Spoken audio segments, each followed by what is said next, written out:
좋습니다. 봄이 온 줄 알았는데 날씨가 좀 추우시죠? 봄을 시샘하는 꽃샘추위가 있습니다. 그래서 날씨가 따뜻하면은 뭐가 있어요? 미세먼지가 있고, 추우면은 먼지가 없는 대신 또 춥고. 그런데 오늘도 이렇게 쌀쌀한 날씨에 우리 지난주 개강을 하고 두 번째 모임에 잘 나오셨습니다. 우리 옆에 보시고 인사하겠습니다. 잘 나오셨습니다. 그래도 봄이 오고 있습니다. 그렇죠? 날씨가 쌀쌀하지만 이제 곧 봄이 완연하게 올 것 같고요. 마지막 이제 추위인 것 같습니다. 오늘 마가복음 4장 하나님 나라의 비밀이라는 제목으로 여러분들이 잘 아시는 비유입니다. 말씀을 나누도록 하겠습니다. 사진 한번 보여주시면 아마 저 사진 혹시 보셨어요? 익숙한 사진인데 저 사진 잘 아시죠? 예전에 제가 저희 집도 그렇고 신방을 가면 집집마다 저 비슷한 사진이 많이 걸려 있었습니다. 저게 무슨 의미일까? 처음에는 잘 몰랐거든요. 근데 이제 이 설교를 준비하면서 사진의 유래를 우연히 알게 됐습니다. 저게 어떻게 된 거냐면요, 세계 제2차 대전의 일입니다. 어떤 기자였는데 이제 전쟁 중에 사진사였다고 해요. 사진사가 중국에 있던 한 시골길을 가고 있는데 이제 복음에 대해서 듣기는 들었어요. 근데 예수님을 본 적이 없으니까, 하나님, 예수님, 당신이 살아계시면 얼굴 한 번만 보여주십시오. 그럼 제가 믿겠습니다. 그렇게 했다고 해요. 근데 어떤 음성이 들렸는데 뭐라고 들렸냐면 사진을 찍어라, 사진을 찍어라. 그 마음이 들렸다고 해요.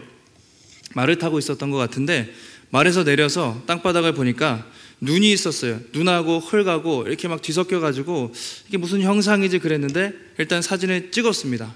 찍고 돌아가서 필름을 이제 현상을 한 거죠. 인화를 해보니까 어떻게 해요? 딱 보니까 저렇게 온유하고 인자한 예수님의 얼굴이 이렇게 보였다고 해요. 네, 그래서 이게 주님의 얼굴이구나. 그 사람 믿음이 생겼고, 그 다음부터 많은 사람들이 예수님의 얼굴로 했다. 그런 몇 군데 찾아봤더니 그런 유래가 있더라고요. 신기한 게 뭐냐면 저도 처음에 저게 뭔지 모르고 그냥 보면은 이게 바로 예수님의 얼굴로 보이지가 않아요. 근데 어릴 때 엄마 저게 무슨 얼굴이야 물어보니까 저거 잘 봐, 예수님 얼굴이야. 이제 그렇게 알고 보면 잘 보이죠. 근데 아마 그렇게 모르고 보면 그냥 예수님의 얼굴로 안 보일 수도 있습니다. 보는 사람의 관점에 따라 다르다는 것이죠. 자, 왜 이런 얘기를 제가 드리냐면 오늘 예수님이 말씀을 전하실 때 가장 많이 사용하신 게 뭐냐면 비유거든요. 비유. 어려운 내용을 아주 쉽게 설명할 때 비유, 예수님이 비유와 예화를 드시는데 비유의 특징이 있어요. 뭐냐면 같은 사람들이 비유를 듣습니다. 그런데 반응이 제각각 두 가지로 완전히 갈라져요. 그 비유를 믿음의 눈으로 바라보고 듣는 사람은 그 의미가 더 잘 깨달아지는데 마음을 열지 않고 그냥 보는 사람은 전혀 그 비유를 깨닫지 못하게 되어 있습니다. 이 양날의 검이죠. 이것이 비유의 특징이거든요. 그래서 주님이 많은 제자들과 무리들, 바리새인들 앞에 비유를 하셨는데 마음을 열고 본 사람들은 그 의미를 깨닫고 더 확실하게 알았고, 끝까지 마음을 닫은 사람들은 무슨 말인지 끝까지 모르는 것, 이것이 비유입니다. 주님이 수많은 비유를 하셨는데 오늘 말씀 너무 많이 들으시고 또 설교도 들으셨을 거예요. 근데 이 비유는 주님이 뒤에 말씀하시는데 비유를 푸는 열쇠, 그러니까 가장 중요한 비유, 가장 기본이 되는 비유라고 할 수가 있습니다. 오늘 주님의 이 비유를 통해서 왜 주님이 이런 말씀을 비유를 하셨을까, 그리고 우리가 또 어떻게 적용할 수 있을까 함께 나눠보도록 하겠습니다. 자, 말씀의 배경을 보시면 예수님이 갈릴리입니다. 사역 초기신데 갈릴리 호숫가에서 병자도 고치시고 많은 사역을 하셨습니다. 그날도 갈릴리 주변에 다니시다가 또 가르치시기도 하고 말씀도 전하시고 병도 고치시고, 자, 그날도 많은 사람들이 예수님의 말씀을 듣기 위해서 몰려들었습니다. 주님이 한 가지 생각을 하신 것이죠. 너무 많이 몰려들으니까 어떻게 되냐면 배를 이제 바닷가에 띄우고 거기서 말씀을 전하셨습니다. 자, 1절 말씀 한번 성경 보시고 옆에 보시고 4장 1절 읽겠습니다. 시작.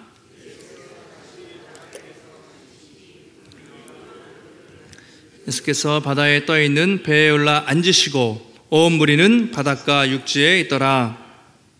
네, 사진을 보여주시면 아마 저런 장면이 될 거예요. 그러니까 해변에 너무 많은 사람들이 있으니까 예수님이 배가 띄워져 있었는데 그 배에 올라타셔가지고 배에서 해변을 보면서 말씀을 전하신 것이죠. 당시에 해풍이 많이 불었다고 합니다. 바다 쪽에서 육지로 이렇게 바람도 많이 불었기 때문에 주님이 말씀을 전하실 때 더 많은 사람들이 바람을 통해서 쉽게 들을 수 있는 이제 그런 어떤 지리적인 상황도 있었던 것 같습니다. 자, 오늘 마가복음 4장을 읽었는데 4가지 비유가 나옵니다. 다 아시는 거예요. 첫 번째가 씨 뿌리는 비유가 나왔죠. 오늘 읽은 말씀. 두 번째가 등불은 등경 위에 둔다. 그 등불의 비유. 세 번째가 스스로 씨가 자라나는 그런 비유. 마지막 겨자씨, 작은 겨자씨가 큰 나무가 돼서 많은 새들이 깃들인다. 그런 4가지 비유가 마가복음에 기록되어 있습니다. 공통점이 있습니다. 공통점 뭐냐면 다 하나님 나라에 대한 비유라는 것입니다. 하나님 나라. 주님은 이 비유를 통해서 하나님의 나라가 어떻게 오는지, 하나님의 나라가 어떻게 확장되어 가는지 그것에 대해서 말씀하고 싶으셨던 것이죠. 하나님의 나라는요, 세상 사람들과 같이 힘과 권력을 가지고 눈에 보이는 방식으로 오는 것이 아니라 하나님의 말씀을 통해 그러나 조용히 그렇게 온다. 하나님의 나라는 처음에는 아주 작고 보잘것없는 것처럼 시작하지만 시간이 지났을 때 엄청난 큰 열매를 맺는다. 이것을 이 비유를 통해서 주님이 가르쳐 주고 싶으셨던 것입니다. 자, 3절 한번 보실까요? 주님이 이제 가장 먼저 뭐라고 말씀하십니까? 이렇게 되어 있죠. 들으라. 씨를 뿌리는 자가 뿌리러 나가서. 처음에 뭐라고 하시죠? 들으라. 이게 제일 중요한 단어입니다. 들으라. 아쿠오. 헬라어로 아쿠오라고 하는데요. 마가복음 4장에서만 13번 정도 많이 나왔어요. 계속 들으라, 들으라, 들으라. 계속 예수님이 말씀하십니다. 오늘 본문을 볼 때 키워드가 이제 들으라, 아쿠오라는 말이에요. 자, 무슨 의미냐면 그냥 소리를 그냥 똑딱똑딱 아니면 그냥 지나가는 소리를 듣다 이게 아니고요. 뜻을 잘 분별하다 또는 의미를 잘 깨닫다 이제 이런 의미입니다. 그냥 지나가는 소리를 귀로 듣는 게 아니라 그 뜻을 잘 분별하고 의미를 깨닫다. 이것이 아쿠오, 듣는다는 의미입니다. 지금 여러분들이 여기 많이 계시잖아요. 다 말씀을 듣고 계시고 앉아 계신데 여기 앉아 있다고 다 듣는 게 아니에요. 이 아쿠오. 그냥 제가 설교하는 소리를 듣는 게 아니라 어떤 분은 듣고 이해 못하고 흘러가실 수도 있어요. 듣는다는 말은 듣고 아 그렇구나 말씀을 깨닫고 그것을 받아들이는 것, 이것이 듣다라는 의미이죠. 비유를 말씀하신 다음에 9절에서도 뭐라고 말씀하시냐면 들을 귀 있는 자는 들어라. 계속 들어라. 듣고 있는데 계속 들으라고 하세요. 즉 귀로 듣는 것이 아니라 마음으로 듣고 의미를 제대로 깨달아라. 계속 주님이 그렇게 말씀하고 있습니다. 신명기에도 보면 구약성경에 여러분 유명한 말씀 신명기 6장에 모세가 이스라엘 백성들에게 설교하면서 이런 구절이 있습니다. 들으라 이스라엘. 한글에는 이스라엘아 들으라 그랬는데 원어로는 듣다라는 말 쉐마 들어보셨을 거예요. 쉐마 이스라엘 이렇게 되어 있어요. 먼저 들으라 이스라엘 원어로 그렇게 되어 있는데 그만큼 잘 의미를 깨닫고 집중해서 들으라 할 때 이제 모세도 들으라라는 말을 사용을 했습니다. 우리가 여러분 신앙생활 하면서 잘 듣는 것이 중요합니다. 믿음은 어디서 나죠? 믿음은 들음에서 나고 들음은 그리스도의 말씀에서 나느니라. 그래서 우리가 말씀을 잘 들을 때 믿음이 생기고 거기서부터 변화가 시작돼요. 그래서 잘 듣고 가슴에 새기는 것이 참 중요합니다. 오늘도 하나님의 말씀이 여러분 심령 깊은 곳에 들려지기를 주님의 이름으로 축원합니다. 자, 이제 말씀을 우리가 같이 해석을 할 텐데요. 이제 여러 가지 워낙 유명하다 보니까 말씀을 보는 관점이 많이 있어요. 저도 예전에는 보통 4가지 밭에 떨어진 상태에 대해서 그렇게 많이 말씀을 해석을 합니다. 여러 가지 상태, 듣는 이의 상태. 근데 그렇게 해도 물론 맞는데 더 중요한 것은 제가 서두에 말씀드린 것처럼 이 비유가 하나님의 나라라는 원칙에서 해석이 되어야 됩니다. 하나님의 나라의 관점. 예수님은 이 말씀을 통해서 하나님의 나라가 어떻게 이 땅에 오고 어떻게 확장되어지는가 그 말씀을 하고 싶으셨던 거예요. 그러니까 눈에 오는 방식, 눈으로 보여지는 그런 나라가 아니라 하나님의 말씀이 한 사람 한 사람에게 심겨져서 어떻게 보이지 않지만 강력하게 하나님의 나라가 오는가 그 말씀을 하고 싶으셨던 것이죠. 자, 오늘 비유에서 씨 뿌리는 사람이 누구겠습니까? 씨 뿌리는 사람, 농부 누구죠? 씨를 뿌리는 사람 누굴까요? 네? 농부를 누구로 비유할 수 있을까요? 농부가 말씀을 전하시는 예수님이죠. 예수님 자신. 씨 뿌리는 사람은 예수님 자신을 말하십니다. 1차적으로. 그 다음에 씨앗. 이 씨는 무엇을 의미할까요? 씨. 하나님의 말씀, 복음이죠. 복음의 씨앗을 예수님이 뿌린다는 의미로 말하고 있습니다. 농부가 씨를 막 뿌려요. 근데 그 씨앗이 막 사방팔방으로 그렇게 퍼집니다. 요즘에랑 달라요. 요즘에는 제가 이래봬도 또 강원도 출신이라 농사를 되게 많이 지어봤어요. 그래서 방학 때 되면 아버지랑 2달 중에 한 달은 가서 시골에서 농사를 지었어요. 그러면 뭐 저는 밭을 저는 이제 겨운기 있죠. 겨운기 이런 것도 잘 끌고 그러는데 그런 걸로 밭을 이렇게 쫙 기계로 쫙 하고 그럼 아버님은 트랙터를 끌고 다니면서 막 씨를 뿌리고 둘이 손발이 잘 맞았어요. 그래서 이렇게 어릴 때 대학생 때까지는 농사를 지었는데 기계로 딱 하거든요. 근데 2000년 전에는 그렇지가 않습니다. 그냥 자루에 넣고 그냥 씨앗을 막 그냥 흩어 뿌리면서 그렇게 농작법이 기계가 없었기 때문에 그냥 막 뿌렸습니다. 사진 하나 보여주시면 저기 벨기에 어떤 화가인데 유명한 화가가 예수님의 이 복음서를 보고 기록을 한 내용이거든요. 저 밑에 말씀을 전하고 계시죠. 그 다음에 농부가 어떻게 합니까? 저게 그냥 뭐 자루일 수도 있고 뭐 가방일 수도 있는데 넣고 씨앗을 담고요. 이렇게 고랑이라고 할까요? 뭐 그런 게 없어요. 그냥 경계가 없이 그냥 흩어 뿌리는 거죠. 그냥 다니면서 쭉 뿌리면 어떤 것은 땅에 떨어져요. 기름진 땅에 떨어지고 어떤 씨앗은 돌무더기 위에도 떨어지고 어떤 씨앗은 길가에도 떨어지고 그렇게 실제로 그렇게 떨어졌어요. 아마 주님이 말씀을 전하실 때 저 위에서 농부가 아마 뿌리고 있었는지도 모릅니다. 그것을 보면서 사람들에게 비유로 설명을 하고 있습니다. 자, 첫 번째 길가에 떨어진 씨앗 어떻게 됩니까? 4절 말씀 한번 같이 읽어보겠습니다. 시작. 더러는 길가에 떨어짐에 새들이 와서 먹어버렸고, 자, 뿌렸습니다. 처음 뿌린 씨앗은 길가에 떨어졌다 되어 있습니다. 길가. 근데 어떻게 되어 있냐면 뿌리가 내리기도 전에 새들이 와서 먹었다 이렇게 되어 있습니다. 그 뒤에 보면 주님이 이 말씀을 해설을 해주세요. 제자들이 주님 도대체 무슨 뜻인지 모르겠습니다. 설명해 주십시오. 그러니까 13절 이하에 해설을 해주시는데 15절에 이렇게 되어 있습니다. 그 의미는 말이야, 말씀이 길가에 떨어졌다는 것은 말씀을 들었을 때 사탄이 와서 뿌려진 말씀을 탁 빼앗는다. 그래서 결실하지 못하는 사람이 길가에 떨어진 사람이다. 의미를 설명해 주세요. 들었는데 무반응, 전혀 반응하지 않아요. 그냥 가만히 있다가 사단이 그 말씀을 확 뺏어서 전혀 그 사람 마음속에 말씀이 들어가지 못하는 것이죠. 자, 이 사람은 1차적으로 누구를 의미하냐면 유대인들을 의미합니다. 그리고 바리새인들. 그 당시에 말씀을 그렇게 주님이 많이 하셨는데 바리새인들, 서기관들이 어땠습니까? 성경에 그렇게 정통하고 다 알았음에도 불구하고 전혀 말씀 안 들었어요. 율법, 자신의 정통을 중요시했고 말씀이 다 튕겨버렸습니다. 그러니까 사단이 와서 탁 먹었기 때문에 복음의 말씀이 그들에게 전혀 안 들어갔죠. 1차적으로는 유대인들과 바리새인들, 복음을 거부하는 사람들을 상징을 합니다. 요즘 같으면 어떨까요? 우리가 전도해보면 알겠지만 아주 마음 탁 다친 사람들 있죠. 처음부터 안 들어, 듣지도 않고 그렇게 거부하는 그런 사람들 있죠. 이런 사람들이 길가에 떨어진 씨앗이라고 우리가 말할 수 있습니다. 자, 두 번째, 또 씨를 뿌렸는데 어디에 떨어집니까? 돌밭에 떨어지죠. 우리 5절, 6절, 2절 한번 읽어보겠습니다. 시작.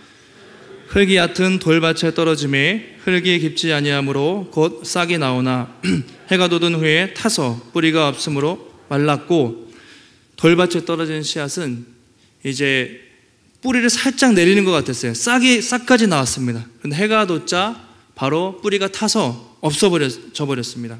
이게 이제 돌밭에 떨어진 사람. 16절에 보시면 이제 주님이 그걸 설명을 해요. 이런 사람들이 뭐냐면 말씀을 들었어요. 말씀이 너무 은혜가 됩니다. 뭐 이렇게 기쁨으로 받는 것 같아요. 그런데 뭐가 없습니까? 뿌리가 있어야 내려가는데 뿌리가 없어서 잠깐은 은혜 받은 것 같은데 조금 시간이 지나서 환난이나 박해가 일어나면 그냥 다시 픽 넘어지고 쓰러지는 사람, 이런 사람들이죠. 그러니까 쉽게 막 뜨거워진 것 같아요. 그런데 쉽게 식어버리는 사람, 신앙에 뿌리가 없고 감정적으로 이렇게 믿는 사람, 이런 사람들이 또 흙에, 그렇죠? 길가에, 돌밭에 뿌려진 사람이라고 우리가 볼 수 있습니다.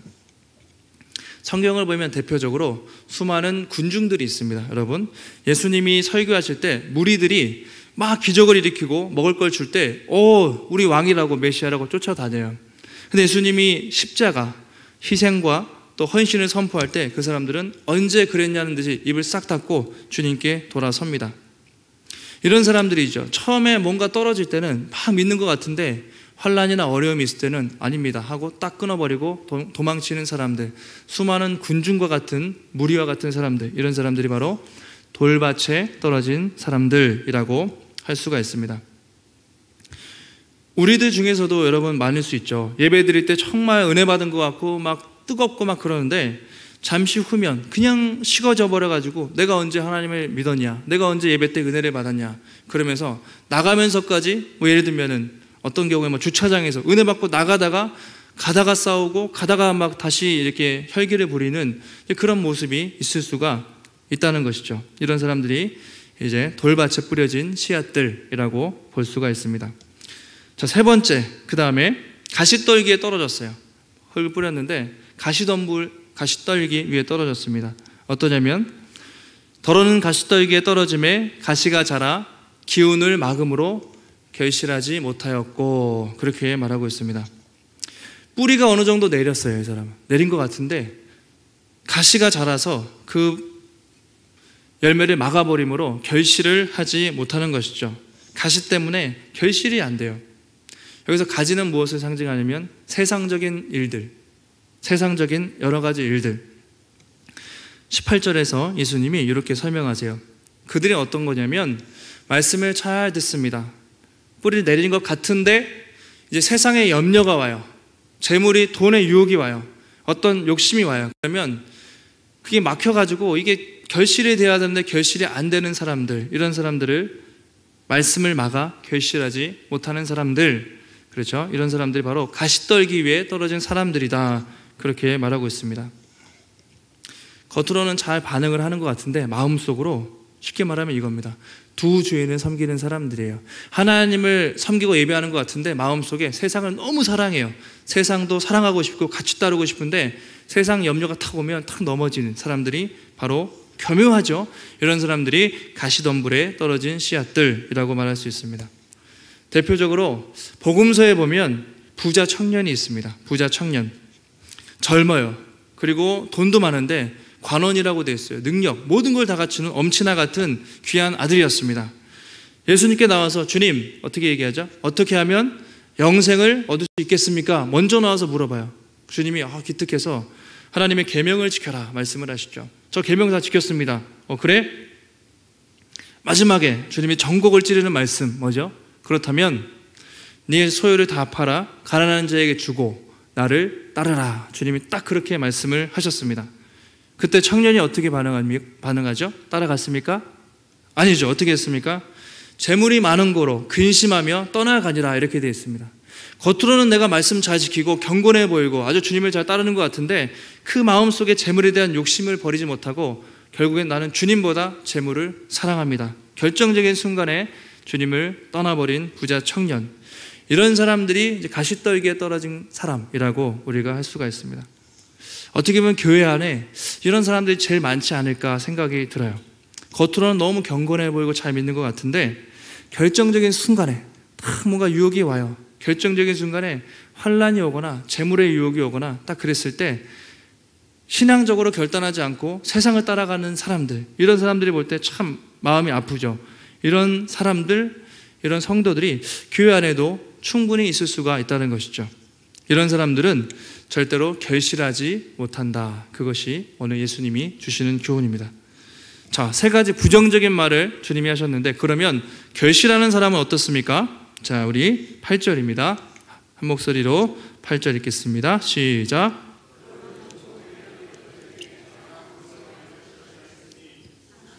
(60배나 100배나) 되었느니라 하시고, 자, 어떻게 됐습니까? 좋은 땅에 드디어 떨어졌습니다. 아주 무성하게 푹 자라서 결실했다, 그렇게 말하고 있습니다.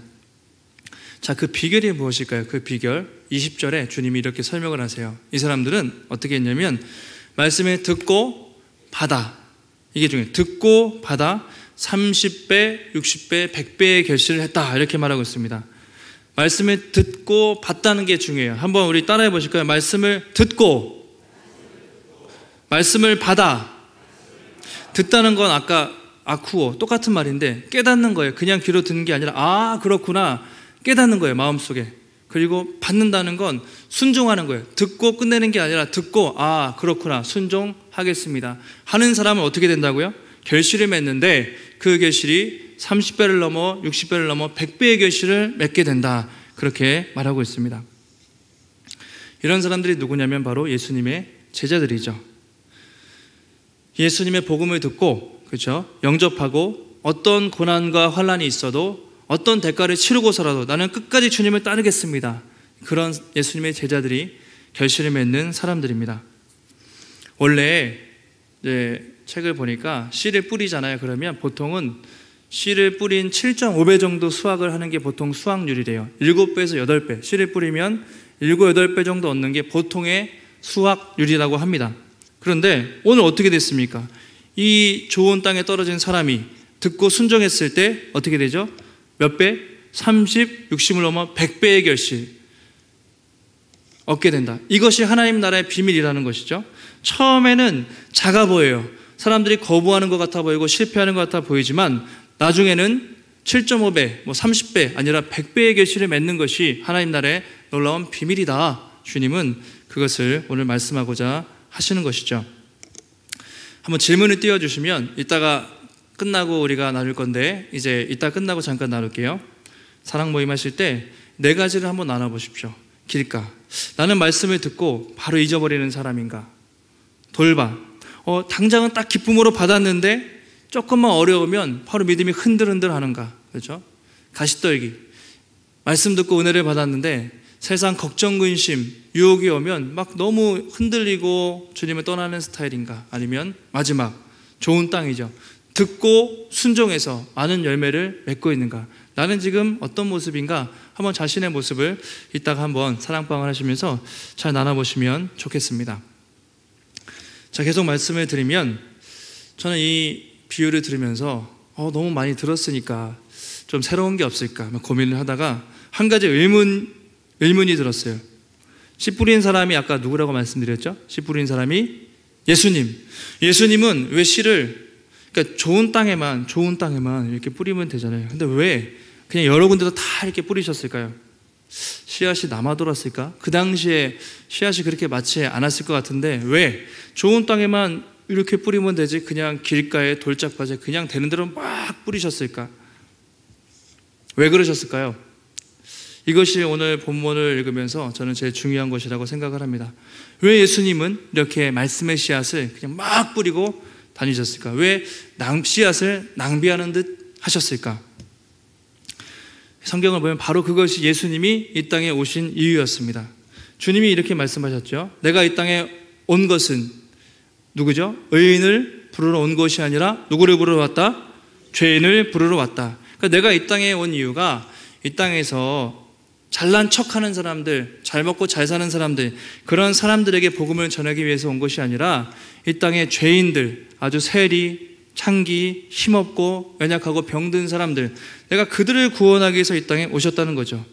그게 주님 가는 곳마다 어떤 상황이든 그 사람이 높은 사람이든 낮은 사람이든 심지어 그들의 복음을 듣든 아니 듣든 주님은 다 뿌리고 다니셨어요. 열매가 당장 있든지 없든지 가는 곳마다 이 말씀의 씨앗, 복음의 씨앗을 다 뿌리고 다니셨습니다.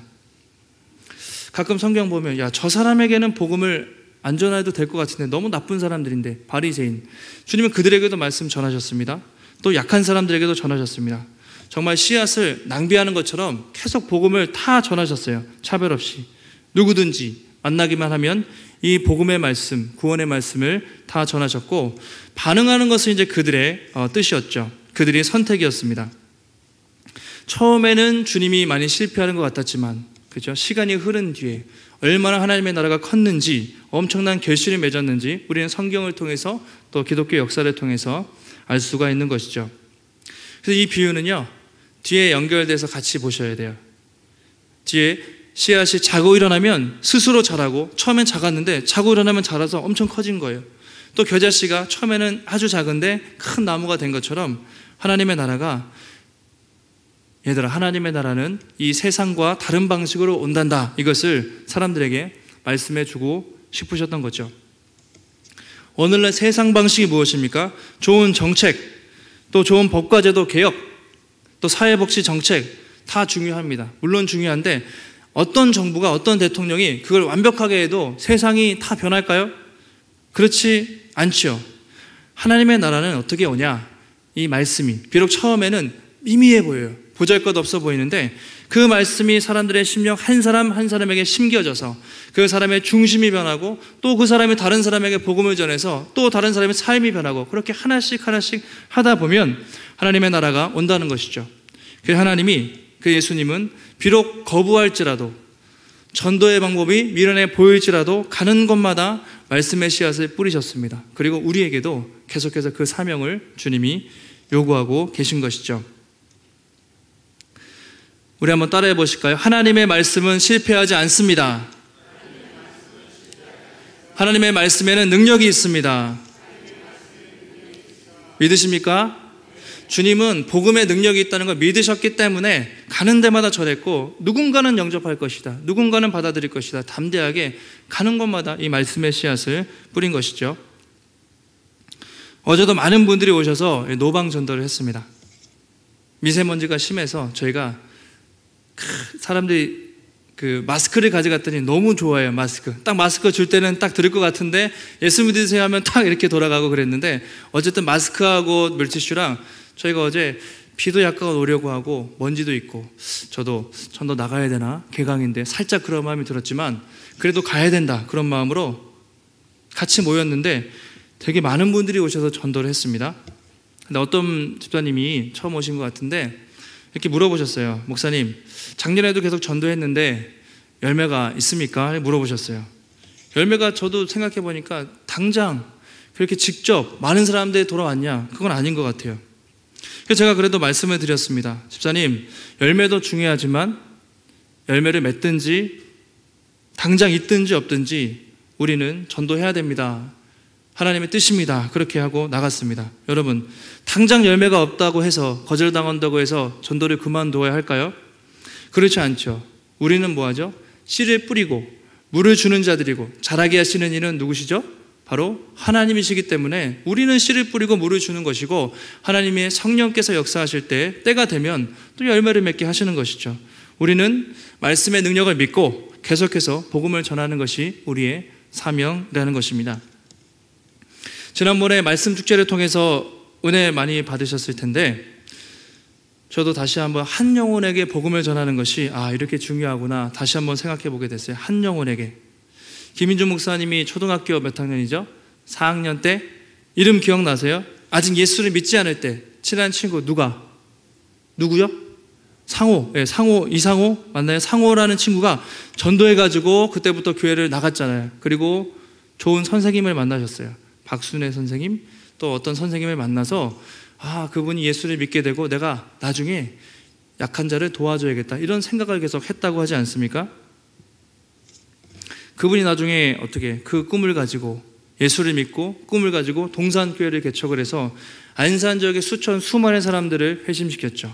그리고 안산 동산고등학교를 개교해서 이 땅의 수많은 청소년들에게 꿈과 비전을 심어주고 얼마나 많은 사역을 하고 계신지 모릅니다. 그 한 사람 때문에 처음에는 별거 아닌 것 같지만 많은 영혼들이 돌아오는 수백 배, 수천 배의 결실을 맺게 된 것을 우리는 또 목사님의 간증을 통해 들었습니다. 여기 계신 분들도 그러실 것 같아요. 처음에 모태신앙도 계시지만 예수님 안 믿다가 믿게 된 분들 계시잖아요.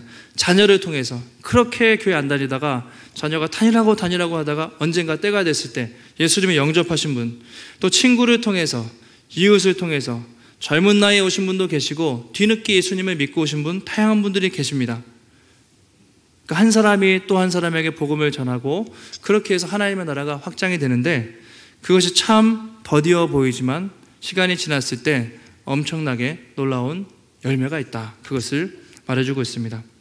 그래서 우리가 전도하다가 당장에 있죠. 열매가 없어도 당장에 거절을 당해도 계속 전해야 되는 이유가 바로 여기에 있는 것입니다. 혹시 시니어분들 중에 이제 사랑방 하시다가 지난주에 신입생들 새로 오셨잖아요. 우리 권사님들 몇 분 올라오셨는데 혹시 이제 나는 시니어니까 이제 좀 쉬어야 되겠어. 시니어니까 전도도 좀 쉬어야 되겠어. 그렇게 생각하시는 분 계십니까? 여러분, 복음을 전하는 데는 은퇴가 있을까요? 없을까요? 네, 말씀을 한번 은퇴가 있습니까? 없습니까? 없죠. 김인중 목사님 연세가 올해 시니어 72세로 알고 있는 딱 시니어신데 뭐 전국 방방곡곡을 다니면서 그렇게 복음을 전하고 다니십니다. 갈렙도 85세 이 산지를 내게 주소서. 주님이 함께 하시면 내가 할 수 있습니다. 그렇게 청년처럼 강건하게 그렇게 살았습니다. 사도 바울도 때를 얻든지 얻지 못하든지 너희가 항상 말씀을 전하라. 이것이 주님이 우리에게 주신 사명입니다. 시니어 사랑하는 성도 여러분, 우리도 할 수가 있습니다. 충분히 할 수 있어요. 왜냐하면 우리가 하는 것이 아니라 아까도 말씀드린 것처럼 전하는 사람이 중요한 게 아니라요, 말씀 자체, 그렇죠? 복음 자체의 능력이 있기 때문에 누구든지 전하면 그 복음의 씨앗이 언젠간 좋은 밭에 떨어지면 반응을 하는 것이죠. 그래서 우리도 할 수 있습니다. 옆에 보시고, 자, 우리도 할 수 있습니다. 이렇게 한번 얘기해 보시겠습니다. 우리도 할 수 있습니다. 하실 수 있습니다. 예. 어제 전도 모임이 개강을 했는데 다음 주에는 시니어 어르신들도 몇 분 정도 나오셔서 하시면 좋겠어요. 그래서 우리가 말을 잘해서 열매가 맺히는 것이 아니라 복음에, 하나님의 말씀에 능력이 있기 때문에 우리가 그렇게 말씀에 순종하며 또 때를 얻든지 얻지 못하든지 우리가 나이가 많든지 적든지 순종하는 마음으로 주님 앞에 우리의 삶을 드릴 때 우리의 삶을 통해서 또 우리의 전도를 통해서 30배, 60배, 100배의 결실을 맺게 하실 줄 믿습니다.